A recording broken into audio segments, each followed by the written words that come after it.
வணக்கம். மாலை முரசு செய்திகளை விரிவாக பார்ப்பதற்கு முன் தலைப்புச் செய்திகளை பார்க்கலாம். தொகுதி மறுவரையறை மசோதா குறித்து விவாதிக்க தமிழக எம்பிக்கள் கூட்டத்திற்கு முதலமைச்சர் விஜய் அழைப்பு.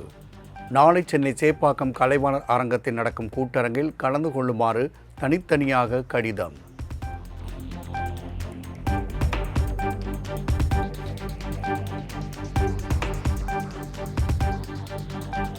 கோதாவரி காவிரி குண்டாறு இணைப்பு திட்டத்தை விரைந்து செயல்படுத்த வலியுறுத்தி பிரதமர் மோடிக்கு முதலமைச்சர் விஜய் கடிதம். புதுக்கோட்டை, விருதுநகர், ராமநாதபுரம், சிவகங்கை மாவட்டங்கள் கடும் வறட்சியில் உள்ள நிலையில் நீர் தேவையை பூர்த்தி செய்யும் விதமாக நிறைவேற்ற கோரிக்கை.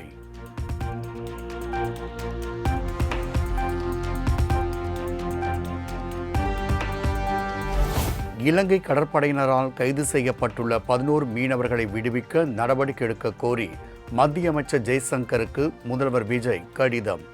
தூதரகம் வாயிலாக இலங்கை அரசுடன் பேச்சுவார்த்தை நடத்தி மீனவர்களின் படகுகளை மீட்டுத் தருமாறும் கோரிக்கை.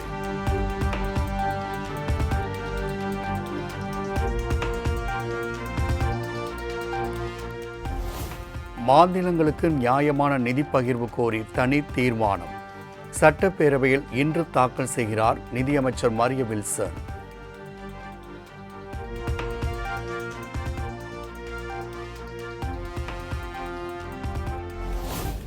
தமிழக சட்டப்பேரவையில் பட்ஜெட் மீதான விவாதம் இன்று முதல் தொடக்கம். வரும் 12ஆம் தேதி பட்ஜெட் மீதான அரசின் பதில் உரை வழங்கப்படும் என்றும் சபாநாயகர் அறிவிப்பு.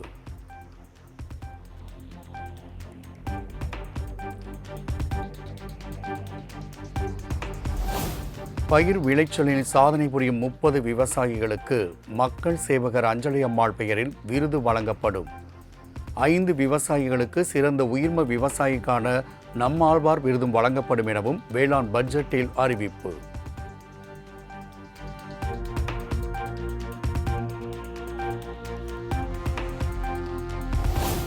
கும்பகோணம் அடுத்த சாக்கோட்டையும் நம்மாழ்வார் பெயரில் உயிர்ம வேளாண் பட்டய படிப்பு கல்லூரி தொடங்க 5 கோடி ரூபாய் நிதி ஒதுக்கீடு. 10 கோடி ரூபாய் மதிப்பில் கோவை வேளாண் மாணவர் விடுதி மேம்படுத்தப்படும் என்றும் அமைச்சர் வினோத் அறிவிப்பு. கும்பகோணம் அருகிலுள்ள சாக்கோட்டையில் இயற்கை வேளாண் விஞ்ஞானி நம்மாழ்வார் அவர்களின் பெயரில் ஒரு புதிய உயிர்மை வேளாண்மையை பட்டய படிப்பு கல்லூரி அமைக்க 15 கோடி ரூபாய் மாநில நிதி ஒதுக்கீடு செய்யப்படும். இதன் முதற்கட்டமாக 2026-27 ஆண்டில் 5 கோடி ரூபாய் மாநில நிதி வழங்கப்படும்.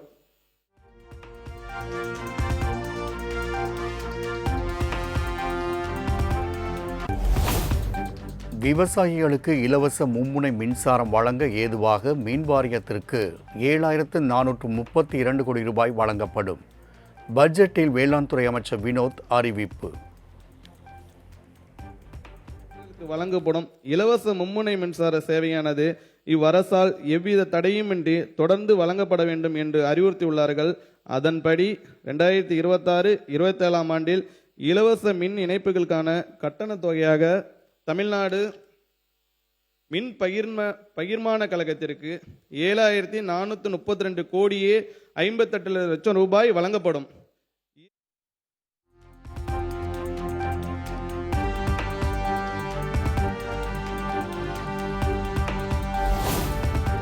விவசாயிகளை பாதுகாக்கும் வகையில் 132 கோடி ரூபாய் மதிப்பீட்டில் குறுவை தொகுப்பு திட்டம்.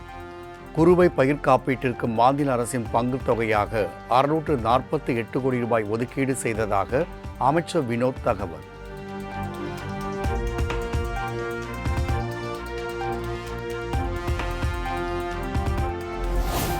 மண்வள பாதுகாப்புக்கான 5 ஆண்டு திட்டத்திற்கு 600 கோடி ரூபாய் நிதி ஒதுக்கீடு. மண் வளத்தை பாதுகாக்கும் வகையில் 1 லட்சம் பசுந்தாள் உரம் வழங்கப்படும் என வேளாண் பட்ஜெட்டில் அறிவிப்பு. ரசாயன உரங்களின் பயன்பாட்டை குறைத்தல், இயற்கை உயிர்ம வேளாண் முறைகளை ஊக்குவித்தல் ஆகிய செயல்பாடுகளை மேற்கொண்டு வளமான தமிழ் மண்ணை வருங்காலம் காணுமாறு தமிழ்நாடு மண்வள பாதுகாப்பு இயக்கம் 600 கோடி ரூபாய் மதிப்பீட்டில் 5 ஆண்டு திட்டமாக இந்த ஆண்டு அறிமுகப்படுத்தப்படுகிறது. மண் வளத்தை மீட்டெடுக்கும் வகையில் 1 லட்சம் ஏக்கர் பரப்பிற்கு தேவையான தக்கை பூண்டு, சணப்பு, கொளிஞ்சி போன்ற பசுந்தாள் உர விதைகள், 22,000 ஏக்கருக்கு தேவையான பல்வகை தானிய விதைகள் விவசாயிகளுக்கு மானிய விலையில் விநியோகிப்பதுடன் தமிழ்நாடு மண்வள பாதுகாப்பு இயக்கம் 2026-27 ஆண்டில் 122 கோடியே 51 லட்சம் ரூபாய் நிதியில் 10 கூறுகளுடன் செயல்படுத்தப்படும்.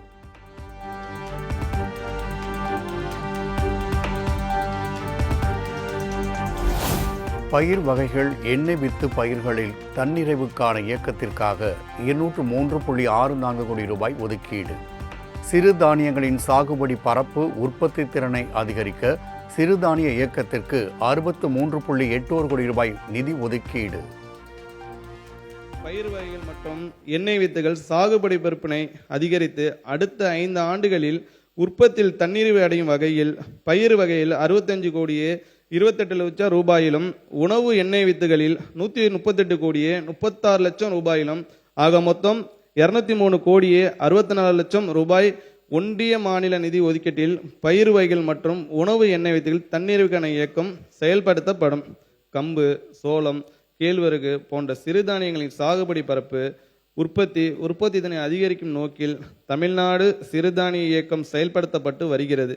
2026-27 ஆண்டில் 63 கோடியே 81 லட்சம் ரூபாய் ஒன்றிய மாநில அரசு நிதி ஒதுக்கீட்டில் செயல்படுத்தப்படும்.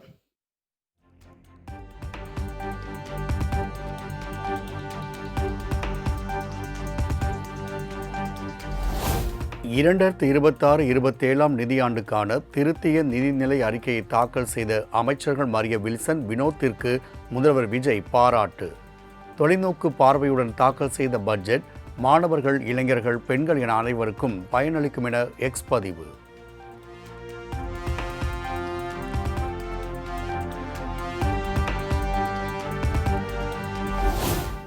விவசாயிகளின் பிரச்சனைகள் குறித்த குரலுக்கு முதலமைச்சர் வாய் திறப்பதே இல்லை என எதிர்க்கட்சித் தலைவர் உதயநிதி ஸ்டாலின் குற்றச்சாட்டு. பேரவையில் திமுக எழுப்பும் கேள்விகளுக்கு தைரியம் இருந்தால் முதல்வர் எழுந்து பதில் அளிக்கட்டும் எனவும் சவால். பல்வேறு கேள்விகளை நிச்சயம் நாங்கள் எழுப்புவோம். அதற்கு முதலமைச்சர் வாயை திறந்து பதில் சொல்வார் அப்படின்னு தமிழ்நாட்டு மக்கள் மாதிரி, விவசாய படுகொடி மக்கள் மாதிரி நாங்களும் அவரோடு காத்திருக்கின்றோம். நாளைக்கு இது அனைத்தையும் சட்டமன்றத்தில் பேச இருக்கிறோம். முடிஞ்சா தைரியம் இருந்தால் முதலமைச்சர் இதற்கு எந்திரிச்சு இதற்கெல்லாம் பதில் சொல்லணும். நாங்கள் அவையில் பதில் சொல்கிறோம்.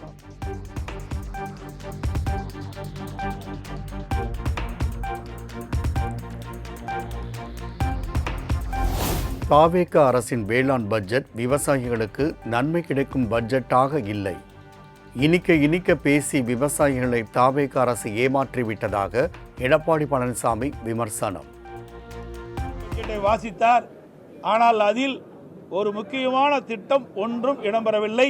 விவசாயிகளுக்கு பயனளிக்கக்கூடிய திட்டம் எதுவும் இடம்பெறவில்லை. இனிக்க விவசாயிகளை ஏமாற்றுகின்றதுமாக, விவசாய தொழிலாளிகளை ஏமாற்றுவதுமாக தேர்தல் நேரத்தில் அறிவிப்பை கொடுத்துவிட்டு இந்த வேளாண் பட்ஜெட்டில் இந்த அறிவிப்பெல்லாம் எதுவுமே இடம்பெறல.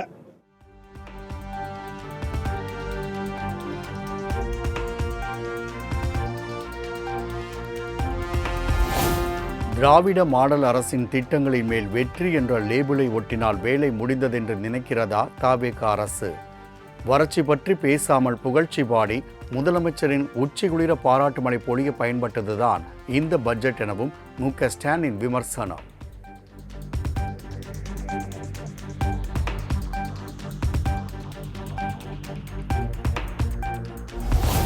காவிரி விவகாரத்தில் முதலமைச்சருக்கு நற்பெயர் கிடைக்கக்கூடாது என்பதில் திமுகவினர் குறியாக உள்ளதாக அமைச்சர் நிர்மல்குமார் குற்றச்சாட்டு.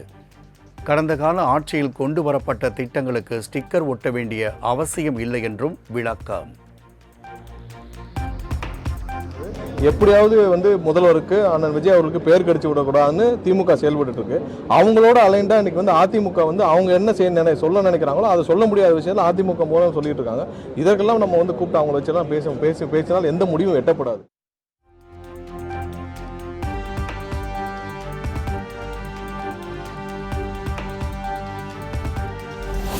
தமிழகத்தில் நிதி ஆதாரத்தை பெருக்குவதற்காக முன்னாள் முதலமைச்சர்கள் எடப்பாடி பழனிசாமி, மு.க. ஸ்டாலின் ஆகியோர் என்ன செய்தனர் என அமைச்சர் நிர்மல்குமார் கேள்வி.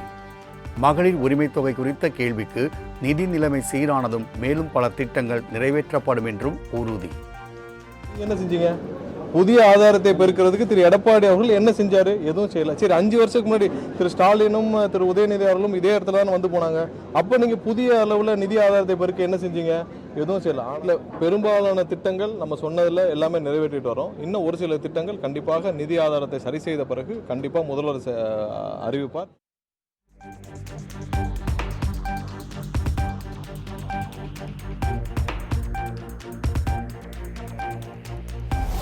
வேளாண் பட்ஜெட்டில் கடந்த ஆட்சியில் கொண்டுவரப்பட்ட திட்டங்களுக்கு பெயர் மாற்றம் மட்டுமே செய்யப்பட்டுள்ளது.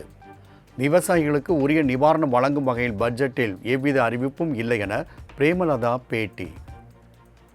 வேளாண் பட்ஜெட் ஆகட்டும், பல ஆண்டுகளாக அறிவிக்கப்பட்ட அந்த திட்டங்களுக்கு பெயர் மாற்றம் செய்து ஜஸ்ட் அதே திட்டங்கள் தான் பெயர் மற்றும் மாற்றப்பட்டு அதற்கு திருப்பி ஒரு திட்டமாக அறிவிச்சிருக்காங்களே ஒழிய மாற்றத்தை கொண்டு வருவோம் என்று சொன்ன இந்த ஆட்சி எந்த மாற்றமான ஒரு அனௌன்ஸ்மெண்ட்டும் இல்லை.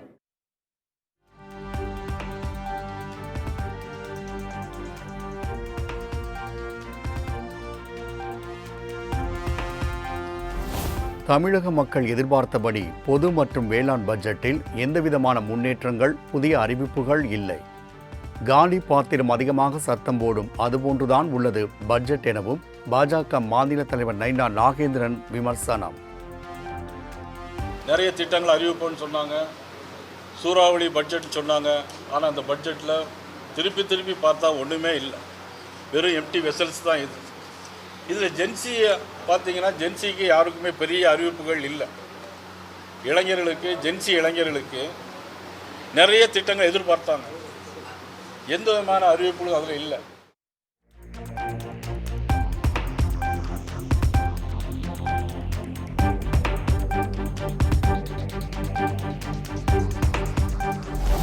தாவேக அரசின் வேளாண் பட்ஜெட்டில் புதிய திட்டங்கள் எதுவும் இல்லை. திமுக அறிவித்த திட்டங்கள் அப்படியே காப்பியடிக்கப்பட்டுள்ளது. விவசாயிகளுக்கு ஏமாற்றத்தை கொடுத்த பட்ஜெட் எனவும் முன்னாள் அமைச்சர் MRK பன்னீர்செல்வம் குற்றச்சாட்டு.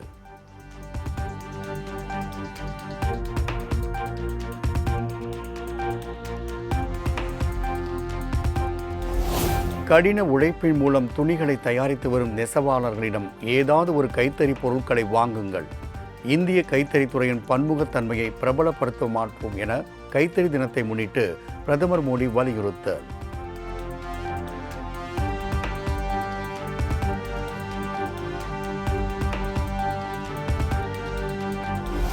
பன்னிரண்டாவது தேசிய கைத்தறி நாளை ஒட்டி தமிழ்நாட்டின் கைத்தறி நெசவாளர்களுக்கு முதலமைச்சர் விஜய் வாழ்த்து. மக்கள் கைத்தறி பொருட்களை பயன்படுத்த வேண்டும் எனவும் வலியுறுத்தல்.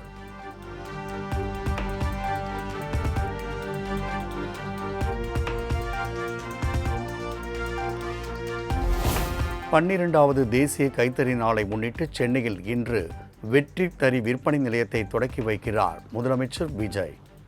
மாநில அளவில் சிறந்த நெசவாளர்கள் மற்றும் வடிவமைப்பாளர்களுக்கான விருதுகளையும் வழங்கி கௌரவிக்கிறார்.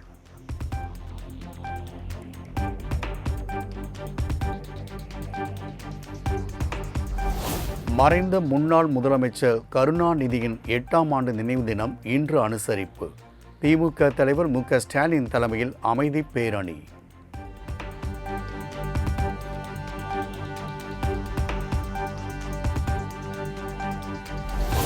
எந்த ஒரு மத நம்பிக்கையையும் உணர்வையும் உதாசீனப்படுத்தவோ புண்படுத்தவோ கூடாது என பாஜக மூத்த தலைவர் தமிழிசை சவுந்தரராஜன் கருத்து. மதச்சார்பின்மை என்பது அனைவருக்குமானது. இந்து மதமானாலும் சரி, மற்ற மதங்களானாலும் சரி, மதிப்பு கொடுக்க வேண்டும் என வலியுறுத்தல். எந்த மத உணர்வையும் எந்த மத நம்பிக்கையையும் உதாசீனப்படுத்துவதும் அவர்களை புண்படுத்துவதும் கூடாது என்பது எனது கருத்து. மதச்சார்பின்மை என்பது எல்லோருக்கும் மதச்சார்பின்மை தான். அது இந்து மதத்தை சார்ந்தவர்கள் உணர்வுகளுக்கும் மதிப்பு கொடுக்கணும், மற்ற மதத்தை சார்ந்தவர்களுக்கும் மதிப்பு கொடுக்கணும். ஆனால் தொடர்ந்து இந்து மதத்தின் உணர்வுகள் மறுக்கப்படும் பொழுதுதான் அது மதச்சார்பின்மை என்ற பெயர் தமிழ்நாட்டில் பல ஆண்டுகளாக பயணித்து வருகிறது. இன்று அதற்கு ஒரு முற்றுப்புள்ளி வருவதற்கான காரணங்கள் எல்லாம் ஏற்பட்டிருக்கிறது.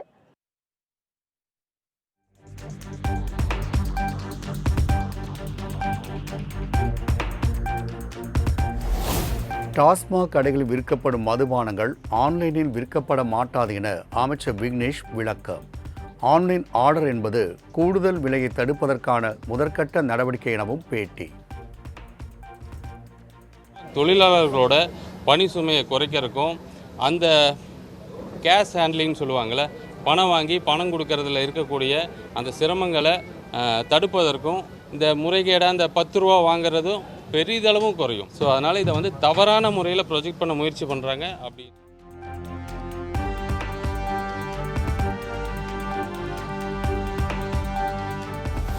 பழனி நில மோசடி வழக்கில் குற்றச்சாட்டுக்கு ஆளான சார் பதிவாளர் ஜஸ்டின் மணிகண்டன் கொடைக்கானலில் கைது. திண்டுக்கல் சிபிசிஐடி அலுவலகத்திற்கு அழைத்து வந்து போலீசார் தீவிர விசாரணை.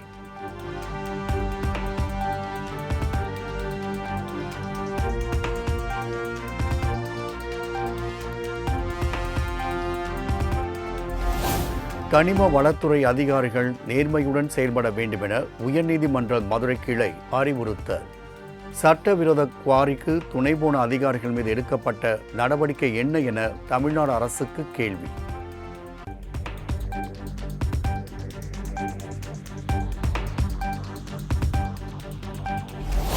முதலமைச்சர் விஜயின் மனைவி சங்கீதா விவாகரத்து கோரி தாக்கல் செய்த வழக்கு செங்கல்பட்டு குடும்ப நல நீதிமன்றத்தில் இன்று விசாரணை.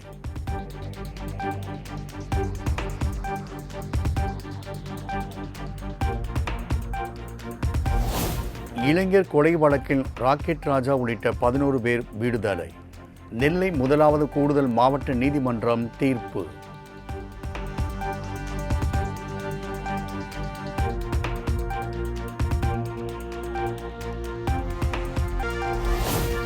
ஸ்ரீவில்லிபுத்தூர் ஆண்டாள் கோவில் தேரோட்ட விழாவினை முன்னிட்டு வரும் 14ஆம் தேதி விருதுநகர் மாவட்டத்திற்கு உள்ளூர் விடுமுறை.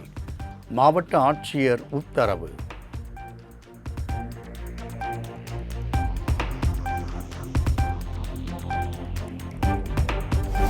கோவை, தேனி, நீலகிரி ஆகிய 3 மாவட்டங்களில் இன்று கனமழைக்கு வாய்ப்பு. சென்னை, திருவள்ளூர், காஞ்சிபுரம், செங்கல்பட்டு உள்ளிட்ட 10 மாவட்டங்களில் மிதமான மழை பெய்யக்கூடும் என வானிலை ஆய்வு மையம் கணிப்பு.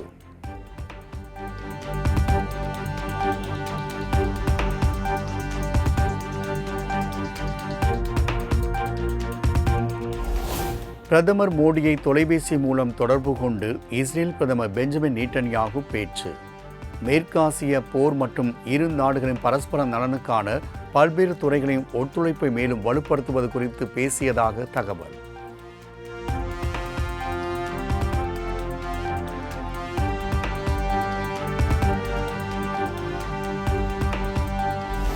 பிரதமர் மோடி தலைமையில் நடைபெற்ற மத்திய அமைச்சரவை கூட்டத்தில் 32,000 கோடி ரூபாய் மதிப்பிலான 2 முக்கிய திட்டங்களுக்கு அனுமதி. கோபர்தன் உயிரியல் ஆற்றல் திட்டத்தை 23,731 கோடியிலும், அசாம் கவுகாத்தி தேஜ்பூர் வழித்தடத்தை 4 வழி பாதையாக 8,970 கோடியில் மாற்றவும் ஒப்புதல்.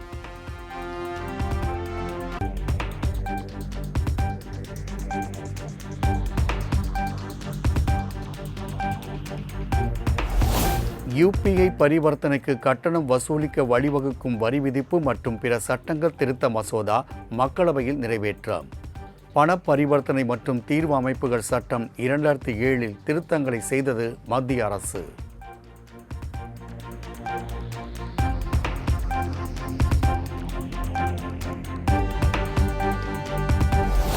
இனி சமூக வலைதளங்களில் பகிரப்படும் படங்கள், வீடியோக்கள் ஏஐ மூலம் உருவாக்கப்பட்டிருந்தால் அதை கட்டாயம் தெரியப்படுத்த வேண்டும். டீப்ஃபேக் படங்கள் பகிரப்படுவதை தடுக்க தகவல் தொழில்நுட்ப விதிகளை திருத்தி மத்திய அரசு நடவடிக்கை.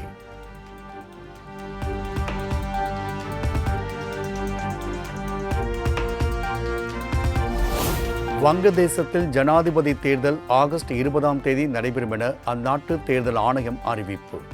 தேர்தலில் போட்டியிட விரும்புபவர்கள் வரும் 13ஆம் தேதி காலை 10 மணி முதல் மாலை 4 மணி வரை வேட்புமனு தாக்கல் செய்யலாம் என தகவல்.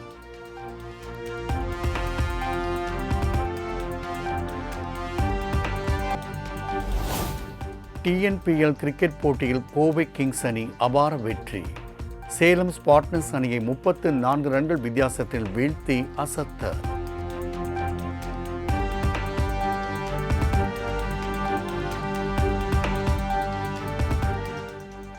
சிறுவர் முதல் பெரியவர் வரை அனைவரையும் கவர்ந்து வரும் குஞ்சாக்கோ பாடல் சமூக வலைதளம் படு வைரலான நிலையில் வைப் மோடின் நெட்டிசன்கள்.